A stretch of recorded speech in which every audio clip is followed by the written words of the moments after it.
Hello, ladies and gentlemen. This is another one of my recordings for AP Statistics, and we're going into the next topic. Now, you guys should have all finished Unit 2, and we've done all that, and I've introduced normality to you, but now we're looking at a concept of Z.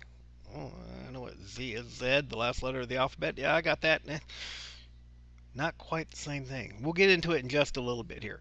Just a word about due dates. Don't forget, we do lock things down after zero's been put in for 28 days. You want to make certain you get things taken care of before they get locked down. You don't want to get a zero in your grade book. So, having said enough about that, we're going to look at the Z-scores today.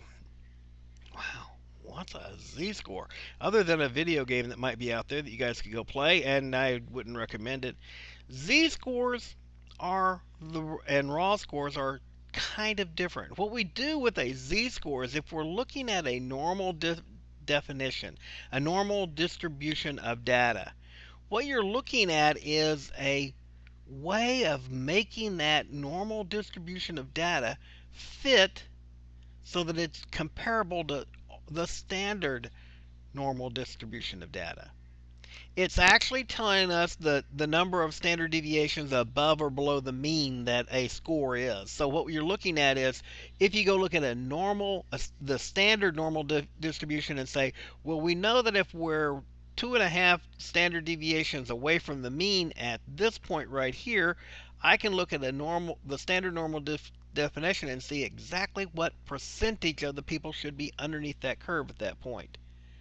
So it's a way of taking a value, saying that it's a normal distribution, figure out the z-score, and you can go to a normal distribution chart and find out the percentages. Now, how do we calculate the z-score? Well, you're going to have a x value that you're looking for. You're going to subtract the mean from it and divide it by the standard deviation. Remember, this one and this one, you can, if you enter all the numbers into the calculator on the 5 summary in the one variable statistics, you can get this x bar. That's the mean. That's the same thing.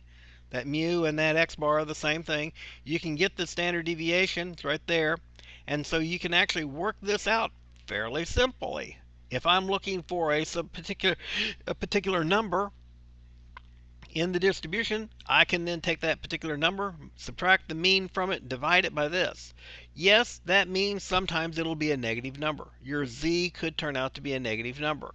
It could be a positive number. You have to think about where is it sitting on the chart, okay? If I'm looking at a normal distribution like this, okay? Here's my mean. If I'm looking for a number back here, well, this number is below the mean. So when I take my number minus the mean, I'm going to get a negative number divided by the standard deviation. And I'll be able to figure out what percentage of the responses or of the distributions are in that area. That's what this is used for, so that we can figure out any, not just those ones that are on the empirical average, on the empirical theory, any particular number that we're looking for, okay? So what are you looking for a lot of times? A lot of times they're going to give you a number, a standard deviation, and they'll say, here's a normal distribution, here's the mean, here's the standard deviation of it, okay? They'll give you those type of numbers, okay? And then they'll say, what does it take to get 95% of the people, or I'm sorry, 90% of the people to be in this ring? Well, 90% is this area in here. It's not going to fit in anything else. I can look at my table and look at where 45% is. That's 45% above. And then I can look at my table at 45% below, and I can find the two z values. I can then go back to this formula here. Knowing the z values, the mean and the standard deviation, I can find the x values and solve for this to find the x values that would go with it, and therefore be able to use that information. So what are we talking about? In the lessons, they give you some really good examples of this, okay? They're talking about the height of soccer players. They're talking about SAT scores.